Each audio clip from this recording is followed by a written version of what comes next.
Parang kabit lang din ako. Ano lang ako, pinaganda lang ako kasi alam nung isa. Pero in reality, kabit lang din talaga ako. Ang isang couple, yung babae, pwede siya mapag sa ibang tao. O meron din yung isa nanonood. Nakilala akong isang expat, bull siya. Inaano siya ng mga husbands na makipag dun sa wife nila. Naging isang itatawag nilang unicorn. Sila yung +1. Nandyan ako because gusto ko. Para sa akin, ang bayad is yung adventure na nakukuha ko. Usually sa Reddit ko sila nahahanap. Minsan sa dating app. So usually Telegram. Pwede kami mag-send ng picture at magdi-disappear siya. Madalas mga working professionals, top level exec sa corpo. Tinatago-tago niya nga ako. Kasi baka daw ma-recognize siya daw mga tao ng BGC. Meron ding mga doktor or lawyers. So marami akong namimit na catfish. Dahil ko pa NBI, nakakapagpaligaya din siya ng ibang babae. Ang hot kaya. And si Watcher, gusto niyang napapanood na nakikita na yung partner niya may ibang, it's more common than a lot of people think. Wala naman nagaganap na selosan. Actually,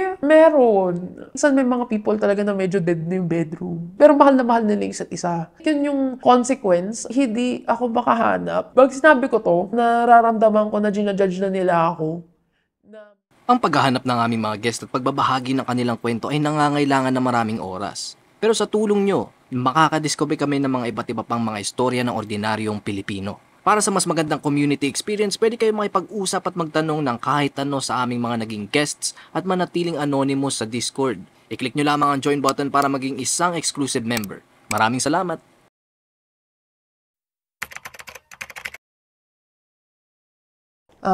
Hello, ako pala si Carla. Ako ay isang college student at ako ay isang swinger din. Ano po bang ibig sabihin yan? Pwede niyo po ba ma-explain po sa amin? Ang swinger is, isipin mo ang isang duyan. So, di ba ang duyan gumigewang sa isang side, gumigewang sa isa pang side. So, ang ganun din ng swinger. So, basically, hindi, sila yung mga tao na, or mga couples na hindi nagsistay monogamous sa isa't isa. Halimbawa, ang isang couple, yung babae, pwede siya nakipagtalik sa ibang tao, ibang lalaki, ibang babae, depende sa preference niya. Ganon din may cases din na yung lalaki, ganon din, na pwede siyang makipagtalik sa ibang babae, ibang lalaki, whatever, kung namang gusto niya. Tapos, o meron ding situation na yung isa nanonood, na gusto niyang pinagmamasdan yung partner niya na nakikipagtalik sa ibang tao. May ganun ding sa swinging. So parang siya basically, parang basta it's ethical non-monogamy ang English term for that. Paano po ba kayo na-introduce dyan sa swinger community po? It started when I was 18. Noong time na yun kasi kakabreak ko lang dun sa ex ko. And napunta ako ng dating apps, ng Reddit, at naghanap ako noon yung PHR4R nung unang panahon kasi wala na yun ngayon eh. Ano na siya, na-nuke basically, na-delete. Ano po yun? Yung PHR4R po? Ang PHR4R ay isang subreddit siya na community ng mga Filipino na naghahanap ng ka-hook-up madalas. Kasi ang R4R is Redditor for Redditor. So, naghanap sila ng Redditor na kasama on activities, pero usual talaga sa usually sa pagbembang siya na subreddit. So, ayun nga, 'di ba nasa R4R ako noon. Nag-post lang ako noon na gusto kong matry na kasi nung time na yun, virgin pa ako. Wala pa akong experience. Mulat na ako, aware na ako na yung sa bagay-bagay. Pero, syempre, wala akong experience. Wala akong karanasan doon. So, nung time na yun, parang nagre-rebelde din ako eh. Kaya I started exploring around. And it took a few days actually. Kasi, di ba, usually common na pag babae ka online, maraming humahabol sa'yo kagad. Kasi rare na magkaroon ng babae sa internet. It took me mga 5 days kasi nagsasala-sala pa ako ng tao. Tapos nun, nakilala akong isang expat na he was 45. And we vibed. Kasi as in 10 minutes pa lang kaming nagchat-chat, umano na siya, na pumunta na ako ng lugar niya. Tapos na nakita kami nun, nakwento niya sa akin na bull siya, na involved siya doon sa swinging culture. Na siya yung, inaano niya sa akin, parang, kasi bukod sa, syempre nag-date kami, pero napag-usapan nila ang mga buhay ng isa't isa. Nasa pag-usapan namin yung anong ginagawa niya, like kung bakit siya nandun sa subreddit na yun. Tapos ang ano niya daw doon is kasi naghahanap din siya ng, hanap din siya ng kabembang. At ang madalas daw niya kasing nakakabembang ay mga married women. Kaya na mention nga daw sa akin na siya ay isang bull. Na basically siya yung inaano siya ng mga husbands na makipag dun sa wife nila. Tapos like, minsan yung si husband nagiging watcher, o minsan hindi din siya nanonood, basta bahala lang kayo sa buhay nyo, freestyle, ganun.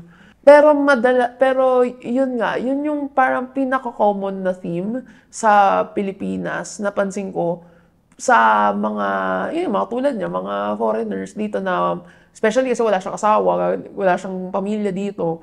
Kaya mas nakikita ko na madalas silang like nag-i-engage dun sa community na yon. Dito na po ba yung part na naisipan niyo pong sumali na po sa community? Oo. Kasi na-curious na ako kasi yung mga kwento niya, pinagkikwento niya sa akin yung mga pinagagawa nila. And parang ako, parang nakaka-excite. Like, nagigets ko yung mga couple na bakit sila excited doon. And kaya sabi ko, nag-decide ako na parang maging sali ket-ket at naging isang itatawag nilang unicorn. So, ang unicorn kasi, sila yung mga tao na, di ba sa isa't sila yung +1. Sila yung, so pwede ito maging babae, pwede maging lalaki, pero usually babae ang unicorn. Yung mga ganyan po ba, may bayad-bayad po yan? Walang bayad. Ako personally, hindi ako nagpapabayad. Lang ako, nandyan ako because gusto ko, hindi dahil, makakakompera or, kasi labag sa loob ko na tumanggap ng bayad sa bagay na ganun. For fun siya. Kasi para sa akin, ang quote-unquote bayad is yung adventure na nakukuha ko. Gano'n po kayo kadalas nagaganyan? Minsan, mga 2 beses isang buwan. Minsan, wala. Pero actually, pinaka-active kong month, umabot ako ng 4 na beses akong nagsiswing. 4 na beses ako naging unicorn sa isang buong buwan. So, 2 couple yun na tapos 2 linggo sila. Di bali kano na po kayo katagal sa community na ganito? Pumasok talaga ako formally was 2025 actually. This year lang. Yung parang pinaka-formal. Kasi nung 2023 tsaka 2024 parang pa lang ako dun eh. Parang tinetest ko pa lang yung waters nun. Hindi naman ako kasi nung dahil nga nakikwento yung FUBU ko, hindi ako agad pumasok. Like parang inano ko lang muna siya. Like pinariringgan ko pa lang yung kwento niya. Up until nag-reach ako ng point na may nag-present ng opportunity sa akin na to fully join na talaga. Na sumama na dun sa industry na yun. Sa mga taong hindi po nakakaalam, ano po ba yung FUBU? So FUBU or short for body, yun yung nun, the longer term. Basically, sila yung kaibigan mo, pero may nagbebembang kayo. Magkaibigan kayo in paper, pero unlike regular friends, meron kayong something na more intimate. Hanggang ngayon po ba nagsiswing pa rin po kayo? As of right now, I'm no na muna. Kasi I contracted an infection recently. Kaya parang doon na rin ako nadala.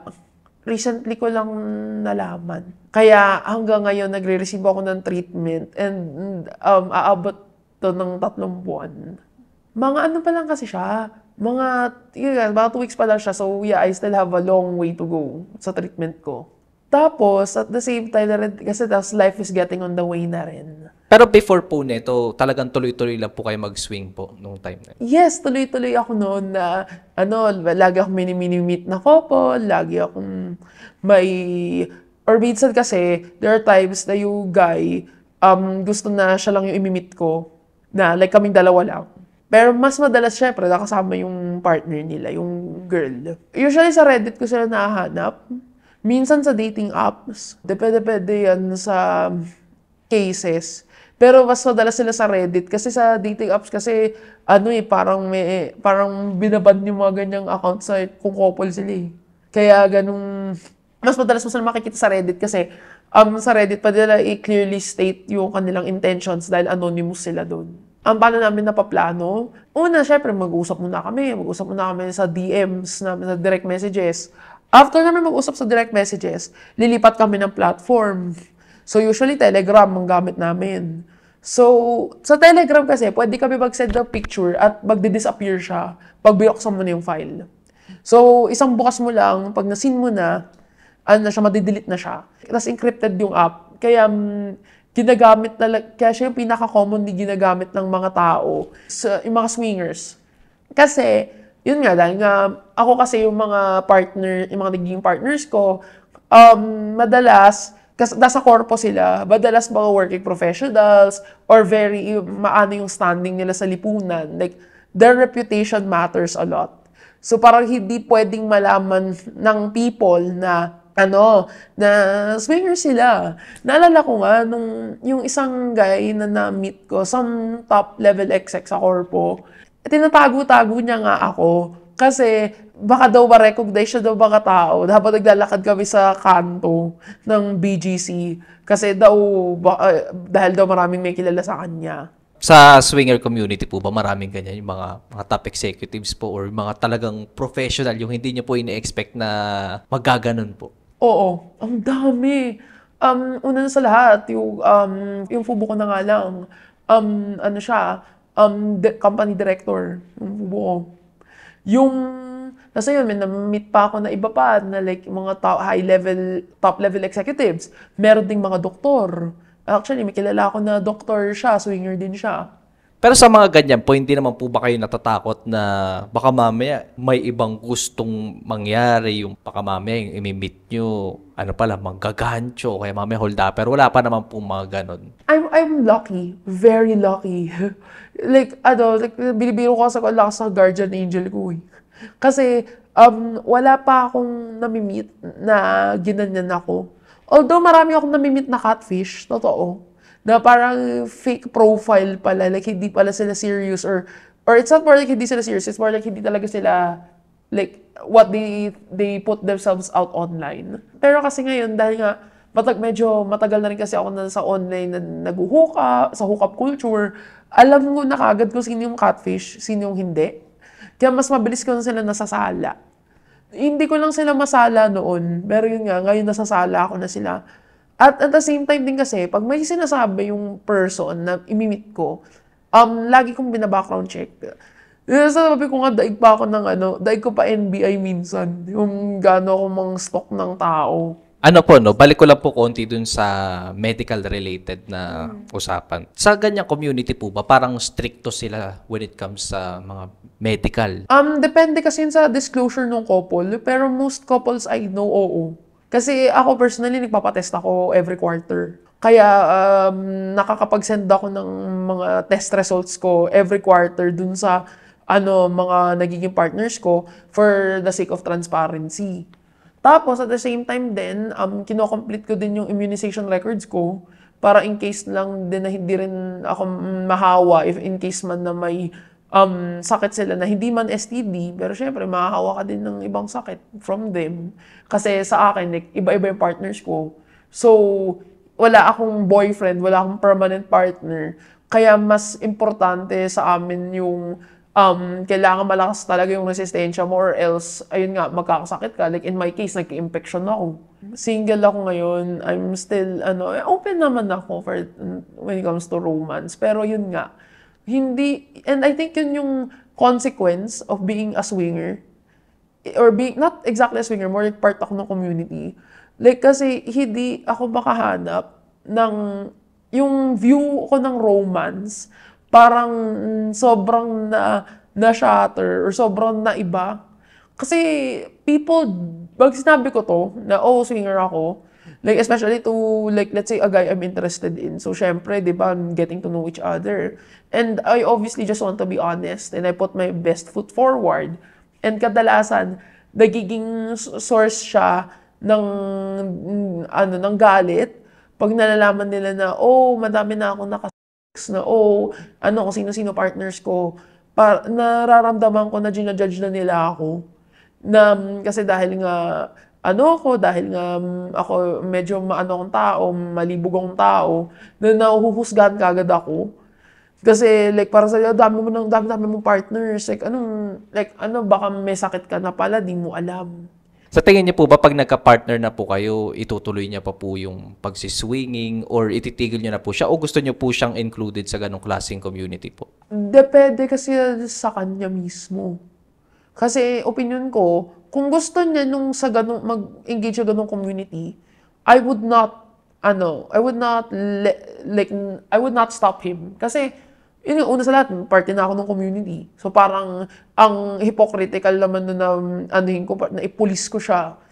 At the same time, kung ayaw niya, I'm more than willing to stop. Kasi, pag nagmahal ako, binibigay ko lahat. Siguro din yung reason ba't ako single. Kaya nasira din ng swinging yung dating life ko. Is kasi pag ako yung tao na pag committed ako sa isang tao, talagang bigay lahat. Kung anong kaya kong ibigay, anong kaya kong isakripisyo, isasakripisyo ko talaga. And kaya in that case na kung ayaw niya mag-swing, okay lang sa akin. Like, I'm more than content na maging loyal sa kanya. And kung gusto niyang makipag-swing or gusto niyang, siguro, let's say, halimbawa, watcher siya. Like, gusto niya ako nakikita na may ibang lalaki, ganun. Okay na din sa akin. Pero, honestly, mas preferred ko na babae partner ko. Pero that's not the part of the argument. Pero, ayun nga, pero kung stag vixen ng setup na gusto niya, G din ako. Kasi like, din ako, actually, I do also like it myself, na nakikita yung partner ko na may binibembang na iba. And actually, yun yung main reason din ba't ako napasok sa swinging. Kasi like parang iniisip ko palang yung thought na nakita ko yung partner ko na may ginagawang iba, ang hot kaya. Na parang nakikita ko siya na like nabibigay niya yung nakakapagpaligaya siya, like hindi lang ako, kundi like nakakapagpaligaya din siya ng ibang babae. Parang for me, that's very like nakakaano sa ego ko na parang tama yung pinili ko, tama yung guy na pinili ko kasi kahit sa ibang babae kaya niyang gawin yun. Since nandiyan na po tayo, pwede niyo po ba kami kwentuhan ng mga galawan lang po sa community? Kasi may nabanggit po kayo kanina yung stag vixen. Ano po ba yung mga ganun? So, diba kasi may mga types sa swinging, mga types of swingers. Kasi diba, ang swinging kasi is umbrella term siya ng yun nga, non-monogamous relationships. So they're not your typical traditional relationship na where yung babae, si lalaki, or babae, lalaki, whatever. Tas dedicated lang sila sa isa't isa. So, monogamous yun. Ang polygamous relationship, marami silang partners pareho. Kaya nga poly eh. So, may mga types yan. Una, may type na yung hot wife, tsaka yung watcher. So, silang dalawa yung dynamic na yun. Si hot wife, siya yung ginagalaw ng ibang tao. Mapababae, mapalalaki, depende yan sa preference niya ni hot wife. Tapos, or pwede rin, kung hindi hot wife, kasi babae ang hot wife, may bull din. Ganun din yun. Ganun din ang bull. Gumagalaw din siya ng ibang babae, ng ibang lalaki. Yun nga, depende na rin sa preference niya. And si watcher, pwedeng babae, lalaki itong watcher na to, gusto niyang napapanood, na nakikita na yung partner niya may ibang binibembang. Tapos, may isa pang type, yun nga, na-mention mo, yung stag vixen. Yun naman, ang nun is yung babae tsaka yung lalaki. Like, it's a very open-ended relationship. Kasi yung dun sa hot wife bull slash hot wife bull watcher, lang sila. Like one side open lang. This one is both sides are open. So, both si stag, which is yung lalaki, and si vixen, yung babae, pwede sila makipag sa iba-ibang tao. Tapos pwede rin sila maging watcher. So, para sila yung, switch. Parang mga switch din sila. Na pwede silang manood, pwede din silang makipag sa iba, and it applies on both sides. So, ganun yung difference nun, dalawang yun. Kasi ako personally, kung preference lang, kung let's say, di ba, kung partner ko nga, let's say, nasa swinging lifestyle din kami, nung magiging eventual partner ko, mas preferred ko na maging stag vixen kami. Kasi, ayokong i-withhold sa kanya yung kaligayahan. And ayoko din mo withhold yung kaligayahan ko. So parang it's the best compromise we have. Currently po, or before po kayo tumigil, kasi ngayon po tumigil kayo, no? Bago po kayo tumigil, ano po yung pinaka-rule nyo lagi? Madalas nagiging unicorn ako. Being a unicorn, madalas din akong watcher. So kasi di ba, yung couple, minsan, pinapanood ko lang muna yung couple na magbembang bago ako sumama. Kasi ang nangyayari minsan, nagbebembang yung couple, right? Tapos, nandun ako sa gilid, nakaupo ako sa isang chair doon. Or minsan, nandun din ako sa bed, nangaabang ako. Or pinagmamasdan ko silang dalawa. Tapos habang minsan, sasarili ako. Depende sa ko nung panahong yung feelings ko. Yan, madalas na nakukuha ko talaga na role is yun nga, maging unicorn talaga. Kasi wala pa akong jowa. Kaya it's still something na I always want to experience. Is na maging na rin ako, na maging couple din ako, maging part din ako ng couple. Na ako din yung ma-share or ako yung mag-share, di ba? Parang lang din yun. Para mag-give back, ganun. Kasi pag unicorn ka, mostly ginagawa mo, kung di ka nanonood, you're mostly there, ikaw usually nakaka-receive, lalo na kung babae ka. Like yung couple, minsan pinagtutulungan ka. Ganon. Nangyayari yun, especially pag bisexual ka. Common na yung si wife tsaka yung si guy, inaano ka pareho. Marami po bang ganyan dito sa Pilipinas? I would say marami sila. Pero kasi dahil nga, syempre may mga buhay din yung mga swingers na yan outside of the sphere, the community. Syempre hindi naman nila ilalabas yan or hindi nila sasabihin yan. As I said before nga, na madami sa mga swingers, yun, as I said, doktor, mga corpo, or lawyers, ganun. Like, they have a lot at stake. And kaya yun din yung reason kaya kung bakit kami, like ako personally, tsaka yung mga the people I swing with, hindi kami naglalabas ng videos ng isa't isa. Kasi may mga nagpo-post, like, nakita mo yun sa ganun. Pero, yung side ko ng community, mga working professionals kasi madalas yung mga nandun. Kaya mas, yung mas nagmamatter sa kanila yung reputasyon nila. Kaya, tapos ako naman din, estudyante ako. So, para lahat kami, may mawawala sa amin kung if ever man na lumabas yung katotohanan na yung what we do behind closed doors. So, parang, sa community, is sobrang, like, kailangan talaga sobrang tindi ng separation mo between your personal life and your public life. Kaya yun yung reason kaya parang feel ng iba or baka yung mga nanonood dito, hindi pa nila naririnig yung swingers. Pero it's more common than a lot of people think it is. Yung mga nagiging kasama nyo naman po, wala naman po silang issue na estudyante ka pa lang po.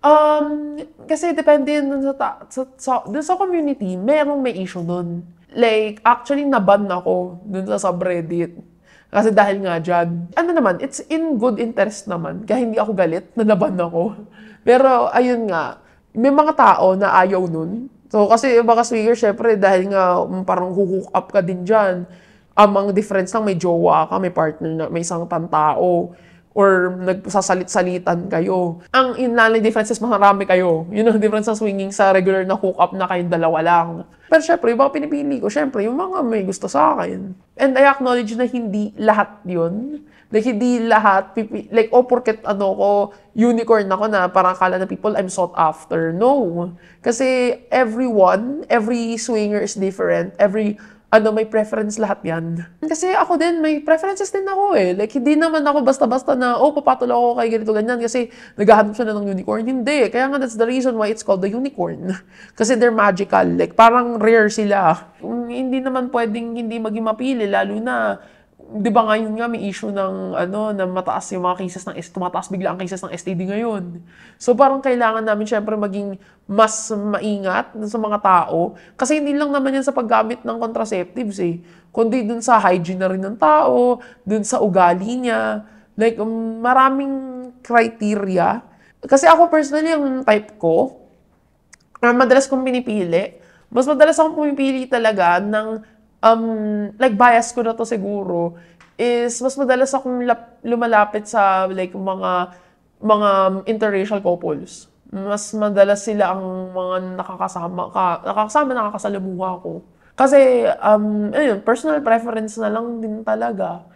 Tapos at the same time din kasi yung mga parang they have less fears kasi yung mga Filipino swinger couples, the non-interracial ones, parang mas mas more conservative yung napapansin ko doon sa pagpili nila doon sa partners nila. Ano po, sa mga ganyan po, since couple-couple po siya, wala naman nagaganap na selosan, yung mga ganun klaseng bagay? Actually, meron. Like, okay, hindi siya directly nagalit sa akin si girl or ganun, pero pero babae din kasi ako, so nararamdaman ko yun. Parang nagseselos na si ate girl. Kasi there was this guy na I was with, like this couple, ang tawag kasi sa akin ni guy, pag sinasabi yung natatawag niya, may sasabihin siya sa akin, parang nakikita ko parang nararamdaman ko na nagseselos siya. Kasi like, very yung treatment sa akin, syempre. Na dahil nga bago, 'di ba? Something that's new and shiny.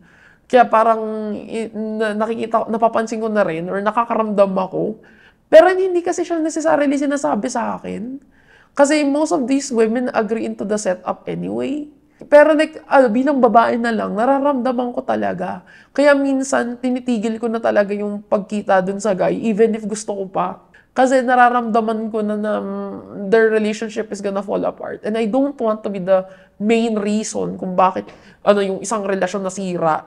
Paano po naapektuhan ng swinging yung pagtingin niyo po sa buhay po? May naging parang negative or positive effect po ba siya sa inyo? Ganun. Marami akong natutunan sa swinging. And kasama dun yung relationships, on how to handle a relationship.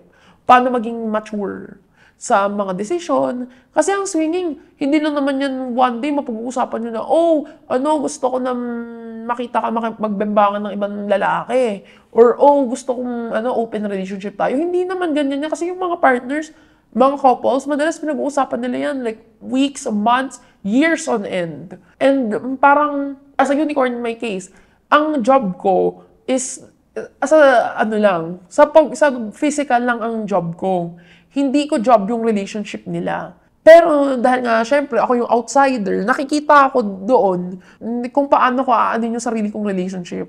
Paano kaya handle yung sarili kong relationship? Like looking at how they handle theirs.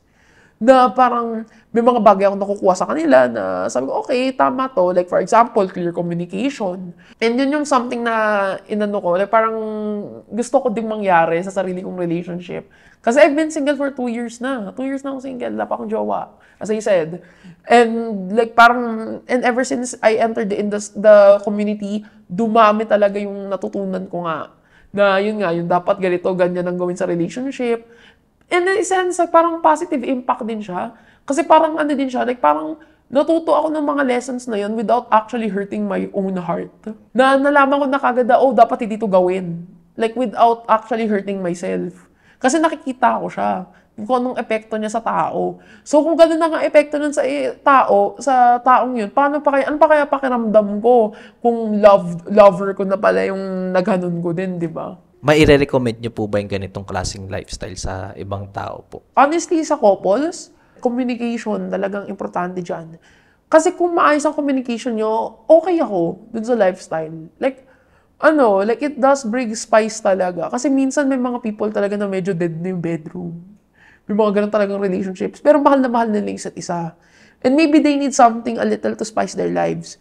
Pero bago yun, dapat mapag-usapan muna nila. Mapag-usapan muna nila yung mga boundaries nila, kung ano dapat gawin ni ganito, ni ganyan. Like, dapat dapat very clear yung pag-uusap regarding kung gusto naman ng couple na mag-swing. Sa unicorns naman, it's not that I don't discourage it, pero actually hindi. I kind of discourage na maging unicorn. Kasi, yung sakit, una sa lahat, yung sakit sa, tas kung babae kasi madalas parang, especially sa bisexual women case to, na madalas ginagamit yung mga bisexual women to feed the male fantasy. Na, kasi diba yung mga lalaki, gusto na marami silang babae, ganun. Or gusto nila nakikita yung babae na nag-a-action with another girl. Like, very popular sa mga lalaki ang lesbian na And yun yung another point of contempt ko doon na hindi ko siya ini-encourage kasi very risky yung behavior na yun. Kasi, like, tulad ko nakakuha ko ng infection. Actually, this is not even the worst case scenario. Kasi may mga STD din na walang cure. May STD na hindi tulad ng HPV na nag-go away lang yun, like, eventually. May mga STD din kasi na parang nga, HIV, na wala talagang cure. And syempre, problema yun. Lifetime na kasi yun eh. Lifetime na disease yun eh. And there's a higher chance na makuha mo yun pag unicorn ka kesa maging like, and also the swingers din. Kaya ang ko doon, it's not that I don't recommend it. It's more like mag-research sila and laging magpa-test. Gawin nyo every quarter kasi every 3 months umaano ang STD. Like 3 months on 3 months yan. Like in increments. So just in case lang na, wag naman sana, pero, pag magkakaroon ka ng STD, malaman din kagad nung mga other partners, matrack down din. Kaya hindi ako nag-encourage, hindi rin ako nandi-discourage ng mga people na gustong pumasok dun sa community. Yan, para sasabihin nila, parang like responsible dapat tayo. Hindi lang dapat puro happy-happy lang. Na na gusto ko lang matry, gusto ko lang magawa, bla bla bla. Hindi dapat ganun. Kasi with freedom comes responsibility. Kung, ayun nga po, gagaling po kayo sa sakit na na-contract po ninyo, balak niyo po bang ipagpatuloy yung pagsiswinging po? No. No na. Kasi naisip, una sa lahat, yung life right now is slowly getting in my way. Like, umaano na yung buhay ko. Like, it's picking up its pace. Kasi noon nag-swing lang naman ako dahil walang train ng buhay ko, napaka-boring. Pero ngayon kasi parang nagsisimula na yung adulthood stage ko kasi I'm in my early 20s. So, parang nagsisimula na yung buhay ko in a sense na everything is starting to unfold. And parang feel ko, hindi na ako halos tutuloy dito sa lifestyle na to kasi parang na-achieve ko na yung end purpose ko. Pero, I am still very, very good friends with everyone that I have swinged with. Like, sobrang magkakaibigan pa rin kami. Kaya din also na-turn off ako dun sa lifestyle na to. Parang gusto ko nang umalis right after this. Kasi, dahil ngayon nasabi ko nga, di ba, yung nakakaramdam ako. Yung one of the people I swing with, nararamdaman ko na nagsiselos na si ate girl. So parang mas ko na umalis na talaga. Na parang final na yun. Kasi ayoko na mag-cause ng damage. So kukonsensya na ako. Kasi parang nagiging reason pa ako sa like relationship. Parang parang I'm no more than isang kabit. Parang kabit lang din ako. Pinaganda lang ako kasi alam nung isa na aware sila sa existence ko. Pero in reality, kabit lang din talaga ako. And yun yung one of the consequences ng pagiging isang swinger is parang yung ma-overstep mo yung boundaries mo talaga. Although you can learn it over time naman. Kasi for example, yung fubo ko, maano siya sa boundaries niya. Very, it comes with age. Wisdom comes with age. Pero kasi ako, ngayon kasi, bata pa ako. And parang ang mas priority ko ngayon is yung ibang aspect na ng buhay ko. Na parang swinging, masaya. It's something I'd look back into. Pero I don't know if I could ever see myself right now at my current state kung ever nababalik man ako dun sa, lifestyle na ito. Ano po yung gusto niyo pong sabihin sa mga tao po? Una sa lahat, gusto kong sabihin ko, una dun sa mga tao na bago yung term na to, is to, let's destigmatize, hindi lang pati yung yung swinging. Kasi, in relationships kasi, mas okay kung alam nung isa, kesa naman, or yung alam ng buong parties na may ibang partner, kesa naman yung mag-cheat pa kayo sa ano pa ng isa't isa, like behind your backs. Like parang ano yun, masakit yun pag nag-cheat ka talaga. Tapos at the same time din, gusto ko din yun nga, ang goal ko, kaya ako nagpa-interview, is kasi gusto ko din na maging aware yung public sa existence nung community. Like, kasi may mga tao na malay mo, interested sila, pero di nila alam yung term. Di nila alam yung paano magsimula. Na parang I hope na this interview is like para malaman nila yung may mga bagay na malaman sila, or malay mo, mas maging interesado pa sila, or ma-turn off sila. So, it's something that could help them make up their minds. Dun sa mga nagbabalak. And doon naman sa mga current members, I hope na mag-continue yung responsibility, yung importance natin ng responsibility, na ano tayo sa isa't isa, like we keep each other accountable. Like sana continue tayo na keep it fun, pero keep it responsible. Yung we have to balance both. Kailangan fun siya, pero responsible pa rin. And sana mag-keep yun, yung ganong behavior ng community, yung ganong attitude, para lahat tayo happy-happy lang. Like, kasi, syempre, di ba, wala namang may gustong may magalit, di ba? Wala namang gustong may mag-away-away or magwatak-watak yung mga tao. Kasi yung mga tao sa community, makakakilala yung mga yan eh. Like, connected sila eh. So, parang, mas maganda na na makip namin or makip ng people in general dun sa community, yung sense of responsibility na we uphold. Kasi swinging made me a more responsible human being. Kasi hindi lang naman yung fun ko, yung gain ko, ang iisipin ko. Iisipin ko din yung sa kanila. At iisipin ko din yung kalusugan naming lahat. Kung gusto nyo manood ng mga dokumentaryo galing sa mga interviews namin, huwag nyong kakalimutang i-check ang isa pa naming YouTube channel, Off the Record Beyond Borders. I-click nyo lang ang link sa description. Maraming salamat!